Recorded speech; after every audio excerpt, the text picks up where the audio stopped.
Nous nous retrouvons avec grand plaisir pour évoquer le plan de l'AFDAS pour répondre à la crise et j'ai le plaisir d'accueillir Jacques Aubert, qui est directeur des partenariats et des relations institutionnelles de l'AFDAS, fidèle parmi les fidèles des RAF, et qui m'a fait le plaisir d'être avec moi aujourd'hui pour évoquer la réponse de l'AFDAS à cette crise. Tout d'abord, Jacques, on va revenir un petit peu en arrière. La situation de l'AFDAS cet automne a généré quelques inquiétudes, il faut bien le dire. L'épuisement des budgets avait notamment conduit à interrompre la prise en charge des demandes de formation des intermittents du spectacle au 15 novembre, je crois. Devant cette situation, j'imagine que l'AFDAS a interpeller les pouvoirs publics sur les conséquences de la baisse des masses salariales, parce que là est la cause, dans les secteurs relevant de votre compétence, certainement durement affectés par la situation économique. Qu'en est-il ? Bonjour Patrick, merci de nous accueillir à Angoulême et de nous donner la possibilité justement de présenter cette situation et l'ensemble des événements qui se sont produits l'année dernière et les mois précédents. Effectivement, on a eu des problèmes, on va dire, de financement des formations des intermittents des spectacles, mais pas que, aussi des artistes-auteurs à l'automne, qui étaient consécutives au ralentissement économique et au ralentissement des distributions des masses salariales que ces secteurs ont connu suite au confinement du mois de mars et du mois d'avril. Il faut savoir que la formation de ces professionnels est totalement assise sur les salaires qu'ils perçoivent et sur les cotisations que nous percevons à l'occasion de la génération de ces salaires, et que la baisse d'activité, qui était de l'ordre de 80% pour le spectacle vivant et de l'ordre de 20% pour l'audiovisuel, a conduit à diviser l'ensemble des budgets disponibles pour la formation des intermittents et des artistes-auteurs par deux. Voilà. Donc effectivement, même si pendant le confinement, il y a eu moins de demandes de formation, puisque les organismes de formation étaient fermés, il y a eu quand même une reprise d'activité au mois de fin mai, début juin. Il y a eu quand même une demande assez soutenue sur les derniers mois de l'année de départ en formation, puisque les professionnels n'avaient pas non plus de travail et donc étaient très preneurs de partir, d'utiliser ce temps pour partir en formation, et on peut les comprendre, et qui nous a conduit à poser les premiers signaux d'alerte vis-à-vis du ministère du Travail et du ministère de la Culture, au mois de septembre, où on sentait que nos fonds disponibles commençaient à se raréfier. Voilà. Donc c'est vrai que tout ça a conduit à avoir un dialogue avec l'État sur ce fait qu'il nous manquait des budgets pour couvrir l'intégralité de l'année 2020. Et fort heureusement, nous avons eu l'appui du ministère de la Culture et aussi une oreille très attentive du ministère du Travail. Et nous avons pu discuter de versement par l'État d'une subvention exceptionnelle pour boucler nos budgets 2020 et puis surtout aussi pour redoter nos budgets 2021. Puisque la baisse d'activité va se poursuivre aussi sur cette année, donc avec quand même des incertitudes, on ne sait pas exactement comment ces choses-là vont tourner, mais nous avons aujourd'hui l'assurance de disposer de suffisamment de fonds pour couvrir aussi l'ensemble de l'année 2021. Quelle que soit la crise sanitaire et les épisodes que nous pourrions connaître. Tout à fait. Aujourd'hui, cette convention que l'on a avec l'État nous a permis de récolter à peu près 34 millions d'euros qui sont venus s'ajouter au budget à la fin de l'année 2020 et s'ajoutent aussi au budget de l'année 2021. La situation 2020 a pu être solutionnée pour ce qui est des derniers mois, les dernières demandes. Tout à fait. Donc au 15 novembre, il y a une petite interruption de prise en charge qui a été très vite réactivée les semaines suivantes. Donc on a pu couvrir l'intégralité de la fin de l'année. Et aujourd'hui, sur l'année 2021, on a une vision budgétaire qui est assez sereine, indépendamment des éventualités et des événements économiques qui pourront arriver sur cette année. Voilà, qui est une excellente nouvelle pour toutes les personnes qui dépendent de l'AFDAS pour leur formation. Oui, je pense qu'il faut vraiment remercier les secteurs professionnels qui se sont mobilisés autour de ça, les représentants employeurs et salariés, et puis surtout le ministère de la Culture qui a eu une écoute très très attentive de ce dossier, et le ministère du Travail qui a répondu présent. Très bien. Bon, sans doute n'est-il pas inutile de rappeler quels sont dans les grandes lignes les champs d'intervention de l'AFDAS. Et on se proposait de le faire à travers le dernier bilan annuel dont tu disposes et dont dispose l'AFDAS, celui de 2019. Ça va nous permettre en même temps d'identifier les différentes actions. Effectivement. Alors, on n'a pas encore les chiffres sur l'année 2020, puisque nous sommes en train en cette fin du mois de janvier, début du mois de février, de clôturer nos engagements pour l'année 2020. Donc le bilan que l'on a le plus établi, c'est encore pour l'année 2019, alors qu'il y a une année qui peut paraître un petit peu loin, parce que c'était les temps avant Covid. Ce qu'on peut voir et présenter sur les diapos, c'est que l'investissement formation dans le secteur du film d'animation n'a pas décru sur l'année 2019. On a à peu près 600 professionnels qui restent formés par an. On a un événement majeur, c'est que pour la première année, on a un inversement du niveau de formation entre les intermittents du spectacle et les permanents des entreprises. Donc les intermittents du spectacle se sont beaucoup plus formés que les permanents d'entreprise, ce qui enlève un petit peu une crainte qu'on avait généralement les autres années, parce que comme les permanents étaient quand même moins nombreux, on pouvait penser qu'il y avait un surinvestissement en formation sur les permanents, et ça, c'est en train de se corriger. Vous arrivez à identifier les raisons de ce basculement ou... Pour l'instant, non. Est-ce que c'est purement conjoncturel, on n'en sait rien, ou est-ce que c'est une tendance structurelle plus lourde? On verra dans les années. Après, c'est vrai que, comme on peut le voir aussi, il y a un développement de la formation dans les domaines du film d'animation et notamment les formations cœur de métier, qui est assez importante avec de plus en plus d'organismes de formation qui travaillent sur ces secteurs. Et donc, on peut penser aussi que le fait qu'il y ait une offre de formation qui est en train de se renforcer et d'émerger de façon considérable permet aussi de donner plus d'occasions aux intermittents de se former. Voilà, donc on vous a fait un détail aussi sur l'ensemble des formations, sur les thèmes de formation. C'est vrai qu'il y a encore beaucoup de formations logicielles, on peut le voir sur la diapo, mais tout ça va aussi dans une montée en compétences du secteur et je pense que les rencontres animation-formation ont aussi contribué à l'arrivée de ces nouveaux thèmes de formation et de ces organismes de formation. Heureux d'avoir contribué. Et oui. Alors là où on est un petit peu moins bon, toujours, c'est sur le recours aux formations en alternance. Donc là, sur l'année 2019, on a assisté à une petite décrue.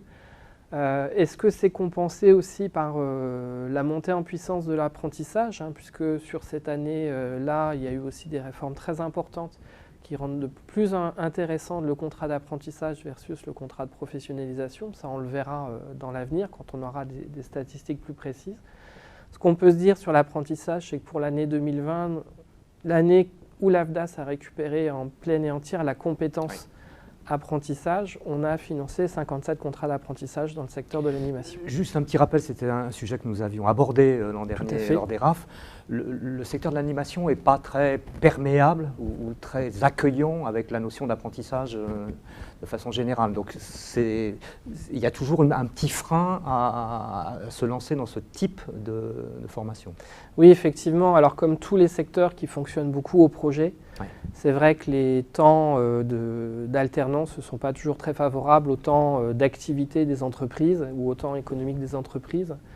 On peut constater que ces contrats d'alternance en alternance sont souvent sur des fonctions support ou sur des métiers de gestion-production qui ont une activité plus linéaire et peuvent permettre une meilleure appréhension de l'alternance ou de l'apprentissage.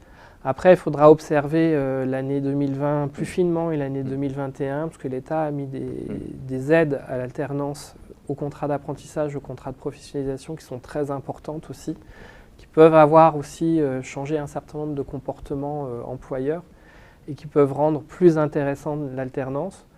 On a aussi des expérimentations sur la formation en situation de travail, dont vous allez en parler sur une autre table ronde avec une expérimentation sur le CQP expert technique numérique qui fonctionne aussi bien dans l'animation et qui peut être intéressant pour ces métiers puisqu'il renvoie à des notions de compagnonnage qui sont peut-être mieux maîtrisées par les entreprises de l'animation. Oui, nous en ferons une analyse post-mortem, j'allais dire, et puis en même temps, on pourra aussi voir si ce dispositif très complexe et très approprié peut se déployer sur d'autres métiers. Tout à fait. C'est un sujet que nous abordons. Tout à fait. Et qui est quelque part aussi un retour sur la formation en alternance sur un autre dispositif qui peut être utile et beaucoup plus adapté aussi au secteur. Alors après, outre les alternants, on a aussi continué à former un certain nombre de personnes qui étaient demandeurs d'emploi pour qu'elles accèdent à un emploi dans l'animation, hein, donc à travers ce qu'on appelle les préparations opérationnelles à l'emploi. Donc traditionnellement, on en fait toujours quand même beaucoup dans l'animation. Bon, l'année 2019 a assisté à un petit ralentissement sur ces préparations opérationnelles à l'emploi, puisqu'il y a eu 3 sessions d'organiser, qui ont quand même concerné une 60aine de personnes formées. Et c'est souvent des formations en début de lancement de production qui permet à des équipes d'atteindre un niveau de compétence à peu près homogène et de lancer les productions dans des bonnes considérations. Voilà. Donc on est toujours mobilisé sur ces fameuses POE et on voit bien que c'est un dispositif qui a été beaucoup plébiscité dans le secteur et qui a trouvé son utilité dans le temps. Et enfin, ça c'est la diapo pour la question suivante. Très bien, je pense que ça nous a permis de bien comprendre quels sont les champs d'intervention de l'AFDAS à travers ce bilan de 2019. En 2021, maintenant on va se projeter, on va sauter l'année 2020 dont on ne peut pas encore parler faute de données. En 2021, l'AFDAS, donc doté d'un budget comparable aux années précédentes, tu nous l'as expliqué tout à l'heure, va poursuivre les actions que vous menez habituellement, mais vous allez aussi proposer, si je comprends bien, des réponses ciblées à la situation que nous sommes en train de vivre, aussi bien en faveur des salariés que des entreprises. Oui, l'AFDAS est très fortement mobilisé dans ce contexte de crise. Ce n'est pas des mots creux, on couvre des secteurs qui sont très touchés, très impactés par l'actuelle crise du Covid-19, hein, puisque pour mémoire, le champ d'action de l'AFDAS, c'est la culture, mais c'est aussi les métiers du tourisme et c'est aussi les métiers du sport, qui ont tous en commun d'accueillir du public dans une crise qui ne nous permet plus d'accueillir du public malheureusement, et où donc effectivement les entreprises sont confrontées à un ralentissement d'activité important, sont confrontées aussi à de l'activité partielle, à du chômage partiel, et où effectivement on a aussi des entreprises qui commencent à être en difficulté économique et qu'il va falloir aussi accompagner. Alors à cette enseigne, la situation de l'animation est un petit peu meilleure que celle des autres. Moins pire. Voilà, c'est moins, même si c'est pas très beau, c'est effectivement moins pire. Est meilleure que celle des autres secteurs que nous couvrons, puisqu'il n'y a pas, il y a quand même une continuité d'activité qui s'est opérée même aux heures les plus sombres. Nous pourrons le mesurer à travers ces conférences des RAF. Mais derrière, il faut savoir qu'il y a quand même beaucoup d'entreprises qui ont été assez désarçonnées par cette situation de crise. Donc nous avons 3 principales actions en ce moment qui ont commencé au milieu de l'année 2020, en même temps que le confinement, qui vont se poursuivre aussi sur l'année 2021. Donc déjà, nous sommes allocataires de fonds de l'État au titre du Fonds national pour l'emploi, le FNE Formation, donc qui est un dispositif qui nous permet de prendre en charge la formation des salariés qui sont en activité partielle. Donc les entreprises qui sont fermées ou partiellement fermées ont l'opportunité pendant cette période de fermeture. Juste pour comprendre, c'est un dispositif national qui trouve son application ici, là, dans les métiers qui sont les nôtres. C'est un dispositif national. L'AFDAS, comme tous les opérateurs de compétences, est allocataire d'une partie de ce FNE Formation pour venir au soutien des entreprises qui n'ont plus d'activité économique et qui souhaitent former leurs salariés pendant cette période d'interruption. Donc, par exemple, sur l'année 2020, l'AFDAS a consommé à peu près 20 millions d'euros, tous secteurs confondus, au titre de ce FNE. Et pour l'instant, de la part de l'État, nous avons une allocation budgétaire de 20 millions d'euros sur l'année 2021, qui est similaire à 2020, qui va nous permettre de déployer à peu près les mêmes actions. Et pour autant que tu puisses le savoir, est-ce que le secteur de l'animation a été demandeur ? Alors, assez peu, malheureusement. Donc on peut inciter à se pencher sur cette question-là. Assez peu, parce que finalement, le secteur de l'animation a été peu en activité partielle aussi. Donc on a identifié, nous, 4 entreprises qui nous ont fait des demandes au titre du FNE Formation. Mais voilà, la situation, on ne la connaît pas sur 2021. On peut avoir cette fois-ci de l'activité partielle qui soit donnée du fait de ralentissement économique aussi. Et ce dispositif est disponible à l'AFDAS. Alors c'est vrai qu'on est intervenu massivement dans les secteurs du spectacle vivant, des parcs de loisirs par exemple, qui étaient totalement fermés pendant une période, de secteur de la publicité aussi, où il y a un ralentissement économique assez fort. On a aujourd'hui une belle enveloppe financière pour couvrir les besoins des entreprises et des salariés derrière. Après, on a une deuxième offre qui est plutôt dans la sphère du conseil, puisque comme tous les opérateurs de compétences aussi, on peut permettre aux entreprises de bénéficier de ce qu'on appelle des prestations d'appui conseil, c'est-à-dire d'avoir un consultant qui donne un certain nombre de jours de conseil dans l'entreprise sur des thématiques d'organisation ressources humaines, des thématiques de relance d'activité, de réorganisation d'entreprise, qui peut permettre aussi derrière de mieux appréhender cette période de crise et cette période où le travail se transforme. Cet appui conseil, il peut être mobilisé aussi bien pour répondre à la situation présente et trouver des solutions immédiates à une crise que personne n'avait prévue, et aussi pour, je dirais, profiter du moment pour opérer des mutations dans l'entreprise et se poser les bonnes questions? C'est ça. C'est-à-dire que principalement, alors vous le voyez sur la slide, il y a plusieurs dispositifs d'appui conseil sur plusieurs sujets. Donc le dispositif phare étant l'appui conseil ressources humaines, où sont traitées les questions de réorganisation d'entreprise. Alors ça peut être des questions profondes qui ne sont pas vraiment liées à la crise, mais ça peut être aussi des questions très pragmatiques liées à la crise, par exemple de comment j'utilise le télétravail dans l'entreprise, qui peut être un élément aussi un peu déstabilisateur pour le collectif de travail, et sur lequel, on l'a pu le voir, l'animation a eu beaucoup recours au télétravail derrière. Et puis on a aussi un appui conseil spécifique crise qui s'appelle Rebondir, qu'on a lancé au mois de juin dernier, et là qui est véritablement travailler avec des consultants sur un redémarrage d'activité par rapport à une situation où effectivement les confinements successifs ou les couvre-feux ont pu démobiliser l'entreprise et ont pu rendre l'activité de l'entreprise plus complexe. J'imagine que l'AFDAS, comme tous les opérateurs économiques et de soutien, a une certaine agilité par rapport aux demandes qui interviennent, l'instruction de ces demandes et la réponse qui est apportée aux entreprises. Oui, tout à fait. Donc, c'est des prestations qui sont disponibles. Nous avons référencé des cabinets conseils déjà qui sont disponibles pour travailler sur ces problématiques-là avec les entreprises. Il y a un premier bilan qui est fait aussi avec le conseiller emploi formation AFDAS et l'entreprise. Et puis après, il y a la prestation qui a cours, qu'on essaye de faire dans un temps relativement court pour que les choses soient effectives. Ça peut correspondre à une certaine urgence. C'est ça. Et on a quand même constaté que sur l'année 2020, ce sont des prestations qui ont été très demandées par les entreprises, puisque ça répondait à des problèmes opérationnels hyper prégnants et tout de suite mobilisables derrière. Voilà. Et puis, troisième axe aussi, on a essayé d'apporter au plus à nos adhérents de l'information sur les formations à distance, puisqu'il y a quand même des contraintes de circulation qui sont majeures. Alors aujourd'hui, les organismes de formation peuvent accueillir en présentiel, mais il y a quand même une recommandation pour la formation qui puisse se passer à distance, s'opère à distance pour éviter les interactions humaines. Donc nous avons édité sur l'année 2020 un guide d'achat de la formation à distance qui est disponible sur le site internet de l'AFDAS et qui aide aussi les entreprises à bien acheter ce type de formation qui est sous un format sur lequel elles n'ont pas forcément l'habitude d'interagir.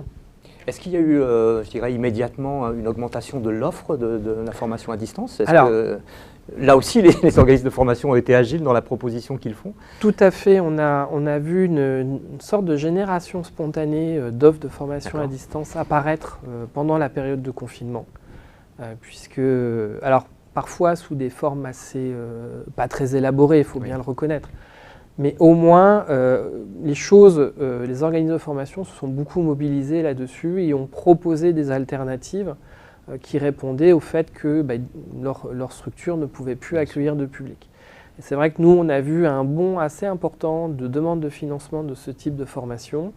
Je pense qu'on a gagné quelques années par rapport au développement de ce type de formation, donc c'est un élément générateur important et il y a beaucoup d'organismes de formation aujourd'hui qui digitalisent leur offre et on a fait sauter un certain nombre aussi de verrous qui faisaient qu'intellectuellement les entreprises préféraient sans doute peut-être utiliser plutôt de la formation en présentiel qu'à distance.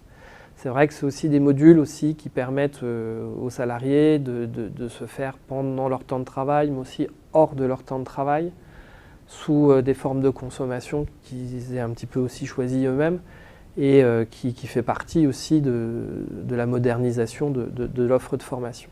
Et puis parallèlement, on a aussi essayé de référencer toute l'offre de formation à distance disponible pour nos secteurs. Donc sur le site de l'AFDAS, maintenant, vous avez un ensemble de répertoires qui sont à disposition avec le nom des organismes de formation, les thèmes de formation. On a essayé de mettre en exergue aussi toutes les formations dites Covid, donc celles, par exemple, pour réorganiser les entreprises, celles liées à la fonction de référent Covid aussi, qui est très demandée. Et vous avez des catalogues d'offres de formation à distance disponibles, alors sur lesquels nous, on n'opère pas de sélection, parce qu'après, c'est aux entreprises de choisir leur offre de formation qui leur convienne, mais qui est aussi une aide qu'on peut apporter par rapport au fait où une entreprise peut s'estimer un petit peu perdue par rapport à tout ce qui existe en termes d'offres de formation. Voilà. Surtout si elle est de plus en plus conséquente. C'est ça. Et surtout que voilà, on a aussi un certain nombre de thèmes de formation qui sont apparus liés à cette crise, qui sont souvent liés à des obligations réglementaires qu'ont les employeurs, d'organisation du travail sous une forme de sécurité sanitaire, et qui sont aussi font partie de ces catalogues de formation derrière. Vous avez le sentiment que l'AFDAS, je pense aux délégations régionales et peut-être au siège aussi, a été plus sollicité dans cette période-là, même, je dirais, en appel pas forcément de détresse, mais en tout cas de conseils, de soutien?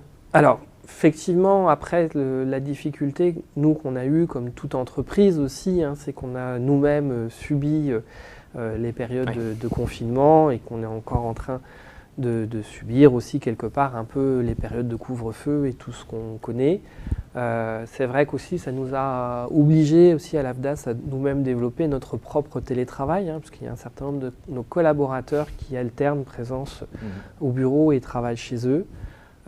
Et qu'on a mis en place un certain nombre de mécanismes pour continuer dans ces changements à répondre aux entreprises. Alors on a pu le constater, souvent on nous disait qu'on avait beaucoup de problèmes de nous contacter vers le mois de mai, de juin, de juillet. Tout ça est en train de se régulariser. On essaye au maximum de répondre à toutes les demandes, mais évidemment les sollicitations ont été fortes et continuent à être fortes. L'important, c'est on ait les moyens d'agir sur 2021, qu'on continue à organiser notre service, puisque c'est vrai que l'AFDAS, je vous les avais dit les années précédentes, donc depuis 2019, on est devenu opérateur de compétences, on a accueilli 40% d'entreprises en plus par rapport à ce qu'on avait sur les années antérieures, donc on a aussi une petite crise de croissance à générer, et dans un contexte qu'on a subi comme toutes les entreprises avec l'arrivée de ces différentes crises. Bon, je pense qu'on s'en sort bien, globalement, et qu'aujourd'hui, notre service de proximité est actif puisqu'on est en train aussi d'ouvrir de nouvelles délégations sur nos régions. De plus en plus. Donc on est en train d'ouvrir un bureau à Chambéry, un à Biarritz. On couvre aussi maintenant un certain nombre de départements d'outre-mer qui sont couverts par l'AFDAS qui ne l'étaient pas auparavant. On a ouvert aussi des nouvelles délégations. Et on va se renforcer. On a un projet d'ouvrir un bureau à Angoulême, par exemple, aussi. Quelle conclusion, nous permet de couvrir au mieux le territoire. En tout cas, moi, ce que je retiens, c'est que l'AFDAS est au rendez-vous de l'attente des professionnels en matière de formation, notamment avec des dispositifs que l'on connaît, mais aussi des dispositifs nouveaux et adaptés aux circonstances que l'on traverse. Merci. Eh bien, merci Patrick. Beaucoup Jacques. J'ai deux annonces à faire. Nous sommes en fin de matinée là, donc vient le temps des questions-réponses avec les intervenants de la table ronde, les incidences de la crise sanitaire sur le secteur du cinéma d'animation. Dans quelques instants, vous allez pouvoir les retrouver et on va relayer vos questions. Et puis pendant la période de midi du déjeuner, nous aurons un interlude où vous pourrez découvrir des films d'école que le RECA a bien voulu collecter pour nous et un interlude animé proposé par Anime France et Ivanti. Merci, à tout à l'heure.